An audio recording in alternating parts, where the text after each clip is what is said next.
కాంగ్రెస్ దొంగ హామీలతో అధికారంలోకి వచ్చిందని కేటీఆర్ అంటే బీఆర్ఎస్ బందైన రాష్ట్ర సమితి అంటూ చురకలంటించారు మంత్రి కోమటిరెడ్డి. హామీలపై కాంగ్రెస్ ఊసర వెళ్లేలా రంగులు మారుస్తుందని కేటీఆర్ విమర్శిస్తే 3 నెలల్లో హామీలు అమలు చేయడానికి తమ దగ్గర మంత్రాలేమీ లేవంటూ ఘాటుగా కౌంటర్ ఇచ్చారు మంత్రి కోమటిరెడ్డి.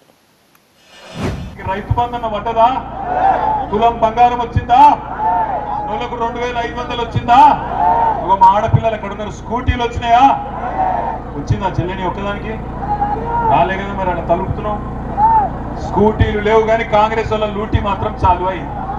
బరాబర్ కాంగ్రెస్ వాళ్ళు మళ్ళా యథావిధిగా అరిచేతుల వైకుంఠం చూపెట్టి మోచేతికి బెల్లం పెట్టి ఓట్లు వేయించుకున్న తర్వాత ఓడ మీద ఉన్నప్పుడు ఓడమల్లన్న, ఒడ్డుకెక్కినాక ఓడమల్లన్న.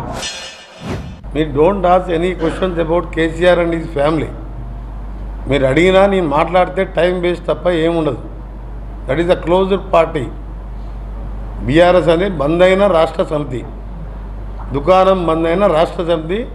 2-3 సీట్లలో డిపాజిట్ వస్తే ఆడికే ఎక్కువ. ఇది రాసి పెట్టుకో, ఇది కోమటిరెడ్డి మాట. ఊసర వెళ్ళి రంగులు మారుస్తుంది అంటారు. అట్లాగే రేవంత్ రెడ్డి గారు తారీఖులు తేదీలు మారుస్తా ఉన్నాడు. డిసెంబర్ 9 నాడు రుణమాఫీ అన్నాడు. ఇప్పుడు మళ్ళీ ఓట్ల కోసం గద్వాలకు వస్తాడు. వచ్చిండా? ఇంకా రాలేదా? భయపడుతున్నాడంట. నడిగడ్డ అంటే మీ దెబ్బకి భయపడ్డాడో ఏమో. నడిగడ్డ దెబ్బకి భయం వచ్చిందేమో కానీ అన్ని ఊళ్ళకి పోయి ఏ ఊరికి పోతే ఆ ఊళ్ళో దేవుడి మీద ఒట్టు. కేసీఆర్ని తిట్టుడు, దేవుళ్ళ మీద ఒట్లు, రెండే పని, ఇంకేమీ లే. మీకు త్వరలో తెలుస్తాయి మేము ఏం చేయబోతున్నామో.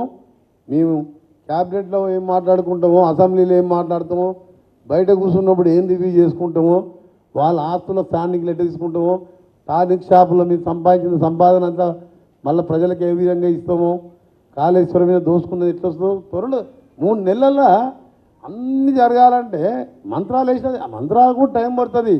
ఆయన 15 రోజులు పూజలు చేయాలంటాడు మాంత్రికుడు. 2 నెలలు పూజ చేస్తే కానీ నీ కోరిక నెరవేరుతుంది అంటారు. మరి మేము మనుషులం కదా మేము.